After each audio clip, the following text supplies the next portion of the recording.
जय जय रघुवीर समर्थ श्रीराम समर्थ सर्वदासांना माझा जय सद्गुरू। स्वारींची आज्ञा घेऊन आता मी भाग सांगायला सुरुवात करते। जय सद्गुरू। तर बघा है ना, सद्गुरूंच्या बैठकीमध्ये जातात, उपासना करतात, दास आपले आज्ञेमध्ये राहतात। काही दास आहे थोडेसे काही होतं तसं, स्मरण कमी असल्यामुळे, उपासना कमी असल्यामुळे असं होतं है ना। तर मग बैठकीमध्ये की नाही, जसं आता गेलो आपण है ना, तर आपल्याला भाग जातो सद्गुरूंच्या बैठकीमध्ये की बैठकी सुटल्यावर काही लोक लगेच बैठकी सुटले की बाहेर पडले की लगे आजूबाजूला घरं असतात ना, त्यांच्या इथं झाडं असतात, फुलांची झाडं असतात, तुळशीची झाडं असतात है ना, तर तुम्ही तोडायचं नाही असं सांगितलेलं असतं। पण मग काही स्त्रिया काय करतात, तोडतात। आणि स्वारींनी सांगितलेले असते आपल्याला की ज्यांनी झाड लावलेलं आहे, फूल लावलेलं आहे, त्याला विचारल्याशिवाय ते झाड आणि फूल तोडायचं नाही है ना। कारण काय होतं, मग सद्गुरूंचे दास हे बैठक करून गेलेले असतात ना, कोणाच्या ना कोणाच्या घरी बैठकी, जसं बैठकीचं अधिष्ठान घरगुती आलेलं असतं ना। मग जेव्हा बैठकीवरनं हे दास असं करतात ना हरकत चुकीच्या गोष्टी, तर मग तेच लोक मग नाव ठेवतात, बघा बैठकीत आतनं बाहेर आले आणि कशा चोऱ्या करतात ना, विचारता घेतात, असे आरोप लावतात, बरोबर आहे। तर त्याच्यामुळं अशा चुका तुम्ही करू नका। ज्याचं झाड आहे, ज्याचं फूल आहे, त्याला विचारल्याशिवाय तुम्ही त्याचं झाड फूल तोडू नका है ना। कारण आत्ता तुम्हाला सांगितले अधिष्ठान, आता तुम्हाला सांगितलेलं आहे आणि तुम्ही लगेच चूक करता, सॉरी। तर मग असं नाही करायचं ना है ना। स्वारींनी आत्ताच सांगितलं, आत्ता तर श्रवणाचा भाग झालेला आहे की तुम्ही असं करायचं नाही, आणि तरीही तुम्ही तीच चूक करता। हे कशी लोक आहेत हो, फार अज्ञानी हो, स्मरणामध्ये नाही आहे, काय नाही, टाईमपास म्हणून येतात। मी जे मला योग्य वाटतं मी ते सांगते, असं चुका करू नका बस, ठीक आहे। आता जे सद्गुरूंच्या बैठकीमध्ये जातात हे कोणावर भाग जातो बघा, असं नाही की हा भाग तुमच्यावरच जातोय, अजून बरेच जण आहेत। व्हिडिओ शेअर करा तुम्ही आणि बघा, तो ज्याला जाईन त्याला भाग हा त्यांच्यासाठी चांगलाच आहे, घेण्यासारखा आहे, बरोबर आहे। सुरुवात छोट्या गोष्टीवरूनच करावं लागते हो है ना, तेव्हा तर मग चांगला दिवस पण येतो। अशा प्रकारे काही चुका करतात, अशा करायच्या नाही। कारण ज्या मालकाने ते फूल झाड लावले त्याने खूप मेहनत करून लावले हो, आणि अचानकच त्याला त्या झाडाला फूल नाही दिसल्यावर काय होतं, त्रास होतो। अरे माझं झाड, मी फूल येईपर्यंत वाट बघत होतो की काही लोक तर काय करतात, देवाला पण फूल टाकत नाहीत आणि ते तसंच ठेवतात झाडाला की किती सुंदर वाटतं झाडाला फूल म्हणून, असे पण लोक आहेत। देवाला विकत आणतात आणि जे झाडाला फूल आलेलं आहे ते झाडालाच ठेवतात, कारण त्यांना एवढी आवड असते हो है ना। आणि असं तुम्हीही करा, तुमचं तुम्ही विकत आणा, विचारून घ्या, नाही म्हटले तर नाही घ्यायचं। जो मालक आहे त्याला विचारल्याशिवाय तुम्ही त्यांच्या झाडाला, फळाला हात लावायचा नाही। स्वारींची अशी आज्ञा आहे बरं का, ठीक आहे। स्वारीने सांगितलेलं आहे, दासांना हा संदेश दे। बरेच बायका अशा करतात, नाही करायचं, सांगण्याचं तात्पर्य, ठीक आहे।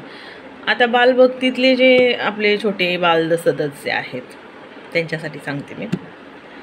तर जे बालभक्तीमध्ये जातात त्यांचं भविष्य इतकं उत्तमाचं होणार आहे, विचारूच नका, विचारू नका, खूप म्हणजे खूप। पण त्यांनी ना ते करत राहिलं पाहिजे पुढंपर्यंत, एवढं मात्र आहे।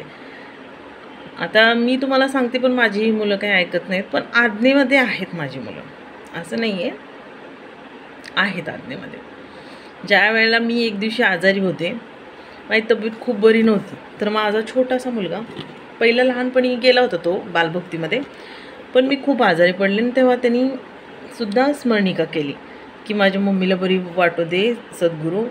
ज्या वेळेला आपल्यावर वाईट वेळ येते आईवडिलांवर, त्यावेळेला मुलं करतात, आणि सगळं सुख असल्यावर कसं मुलांना पण कळत नाही, होतं असं, चालायचं हळूहळू। पण जे आई आणि वडील जे आज्ञेमध्ये आहेत, जे सद्गुरूंचं करतात ना, एक ना एक दिवशी त्यांचा मुलगाही अधिष्ठानावर बसणार, अधिष्ठान या वाचनाचा भाग होणार, या तोही सद्गुरूंची उपासना करणारच, करावाच लागन है ना।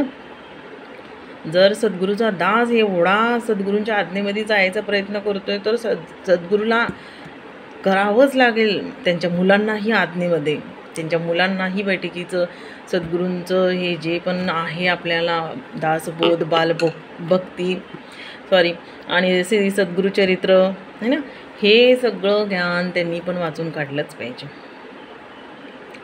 तर अशा प्रकारे हा मुलांचा भाग झाला. बरोबर आहे. मागणी तसा पुरवठा. काही दिवसापूर्वी पूर्वीच्या बैठकी होत्या ना, 10-15 वर्षापूर्वीची गोष्ट सांगते मी तुम्हाला. 10-15 नाही, 16 वर्षाची पूर्वीची गोष्ट आहे. त्यावेळेला की नाही आम्हाला बैठकीमध्ये काय सांगायचे की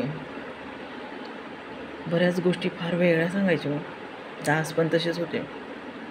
बायका की नाही जवळजवळ तुम्हाला सांगते, ते जे हे असतात ना छोट्या हाती छोटे अशा गाड्या असतात ना, काही रिक्षा नाही, थोडीशी रिक्षापेक्षा थोडी मोठी गाडी असतात बघा, त्याला काय म्हणतात मला पण लक्षात नाही, पण तशा गाड्यांना भाडं देऊन अशा ग्रुप करून बायका दुसऱ्या गावाला जायच्या.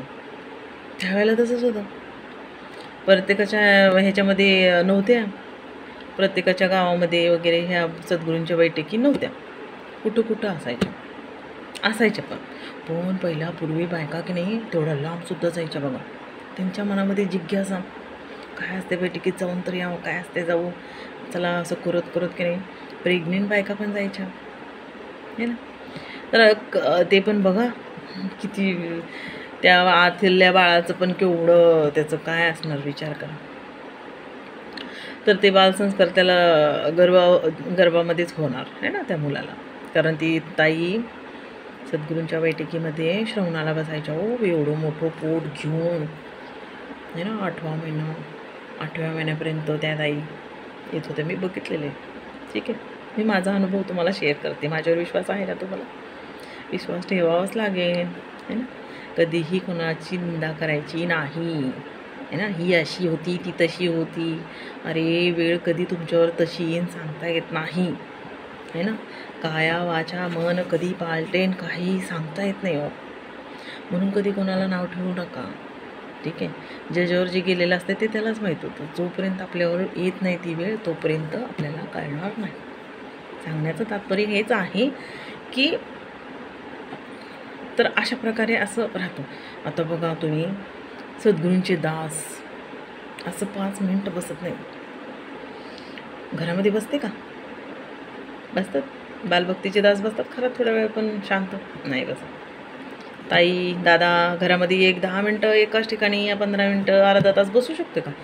लई झालं 10-15 मिनटं, नंतर लगेच त्यांची पाठ दुखायला लागती, कमर दुखायला लागती, फारच त्रास होतो. आणि सद्गुरूंच्या बैठकीमध्ये काय असे ना, दास 2.5-3 तास बसतो. दास स्वतःहून बसतो. कोण बसवतो त्याला? सॉरी बसवतो. कधी म्हणू नका हो मीच बसते असं कधीही म्हणायचं नाही. ते सगळं करून घेणारा कार्यभाग कोण आहे? आपले स्वारी आहेत, परब्रह्म आहे, समर्थ आहेत है ना.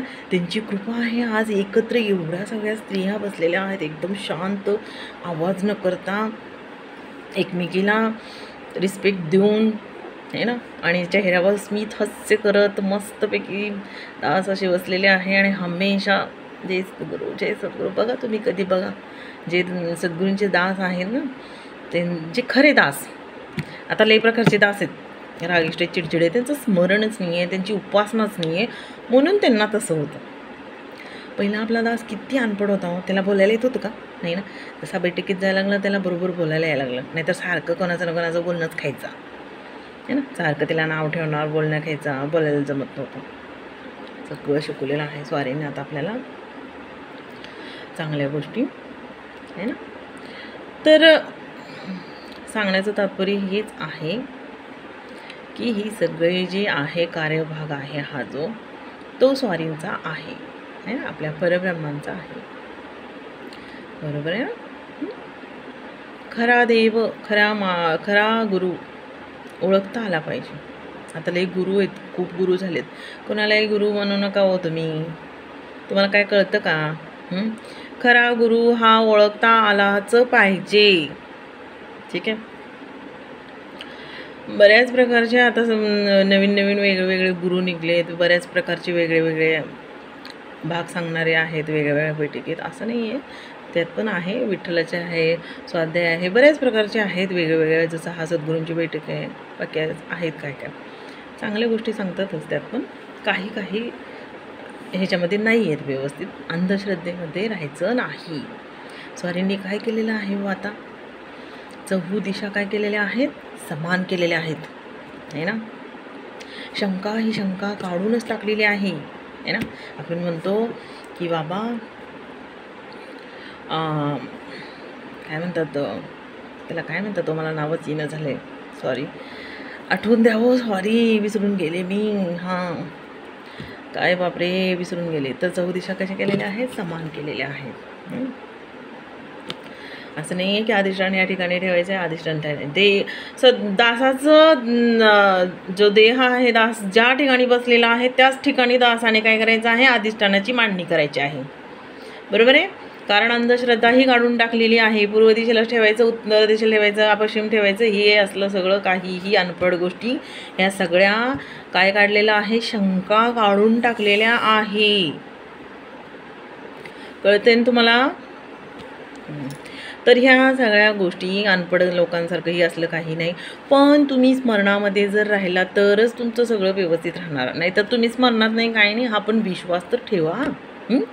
नकारात्मक गोष्टी परतनं काय होतात, अंतरी देहात यायला चालू होतात. मग नंतर कलेश, परत नंतर ह्या सगळ्या गोष्टी. आपण आज सुरक्षित का आहोत, कशामुळं आहो, भूत प्रेत आहे का नाही, सगळ्या गोष्टी आहे. आपण म्हणतो हे आहे ते आहे. जरा तुम्ही की नाही गाणगापूरला जाऊन या, एकदा जाऊन या, मग मला सांगा. बरोबर आहे ताई. जोपर्यंत आपण आपल्या सद्गुरूंच्या स्मरणामध्ये आहे, उपासनेत आहे, एकनिष्ठ परब्रह्माची आपण पूजा करतो, तोपर्यंत तुमच्या केसालाही धक्का लागणार नाही. ज्या दिवशी तुम्ही स्वारींचं करायचं सोडलं ना, तुमच्या डोक्याला केस पण नाही राहणार. ही गोष्ट मी खरी सांगते तुम्हाला, ठीक आहे. तर काय आहे माहिती का, जे काय होतं ते चांगल्यासाठी होतं. स्वारींनी थोडेसे वाईट दिवस आणलेच जरी समजा तुम्हावर, तर त्याच्याही पेक्षा जास्त उत्तमाचं होणारच आहे. माणूस अनुभवाने पुढं जातो. बरोबर आहे ही गोष्ट. तर स्मरणामध्ये आहे, उपासनेत आहे, तर तुम्हाला कशाचीच भीती नाही, काहीही तुम्ही घाबरायचं नाही. हो, हाय माझी स्वारी बघून घेतील असं म्हणायचं आणि बिनधास्त राहायचं. समजलं. जे काय आहे ते स्वारींना. आणि परत नंतर ना की नाही, दिवसभरातलं सगळं झालं, थोडंफार चुका होतच असतं सगळ्यांकर. नंतर ना काय करायचं आहे, स्वतःला प्रदक्षिणा घालायच्या 3 आणि काय म्हणायचं, याणी गाणीचं पापाणी जन्मांतरचं कृताणी ताणी ताणी विनयशंती प्रदक्षिणे पदे पदे श्रीराम समर्थ, असं म्हणायचं आहे. आपल्या जी जन्मभूमी, जी आपली धरती आहे ना, सॉरी, त्यांना काय करायचं, आपल्याला नमस्कार करायचा आहे ना. हमेशा कंटिन्यू आपण आपल्या परब्रह्माला सदैव मनामध्ये, अंतरी देहात ठेवायचं आहे ना. आणि एकदा काय आपल्या भगवंताचं वेळ लागलं की नाही, मग काय विचारूच नका, काय होणार आहे काय नाही. खूपच उत्तमच होणार आहे, उत्तमच होणार आहे. विश्वास ठेवा, विश्वास तोडू नका. हो, मनामध्ये शंका आणू नका, अजिबात आणायच्या नाही. दासाने हॉलमध्येच मंदिर स्थापना करायची, ठीक आहे. किचनमध्ये करायचं नाही. नॉनव्हेज वगैरे खातात काही लोक, त्याचा वास सगळा त्या देवाला जातं. ही पूर्वीची पद्धत आपल्या सासू सासऱ्यांनी यांनी सगळ्यांनी पाडलेली आहे. ह्या प्रथा सगळ्या चेंज करायच्या आणि हॉलमध्ये अधिष्ठान करायचं. जसं कोणी आलं, एंटर केलं, तर त्याला काय दिसलं पाहिजे, आपल्या दासाचं, आपल्या स्वारींचं अधिष्ठान दिसलं पाहिजे. आणि लगेच त्यांनी का नाही, त्यांची जी पण नजर वाईट आहे चांगली आहे ती सगळी नजर कोणाकडे जाणार, आपल्या स्वारींकडे, आणि ते स्वारी बघून घेतील त्याला, है ना. तर अशा प्रकारे आपल्या भगवंतावर विश्वास ठेवायचा. आणि इथंच मी हा व्हिडिओ थांबवते. आणि हा व्हिडिओची ज्यांना पण कोणाला गरज आहे, हा व्हिडिओ त्यांच्यापर्यंत नक्की शेअर करा. ज्या वयोवृद्ध बायका आहेत त्यांना बैठकीमध्ये जायला भेटत नाही, तर त्यांच्यासाठी हा व्हिडिओ आहे. काही लोक खूप तळमळ करतात बैठकीत जाण्यासाठी, पण त्यांना जाणं होत नाही. मोबाईल मात्र सगळेजण बघतात आजकाल, तर त्यामुळं हा व्हिडिओ ते मस्त घरातले कामं करत करत जरी ऐकला तर त्यांच्यासाठी असू शकतो हा भाग, दुसरं कोणासाठी असू शकतो. अशा प्रकारे हा येतच नाही. जय जय रघुवीर समर्थ, श्रीराम समर्थ.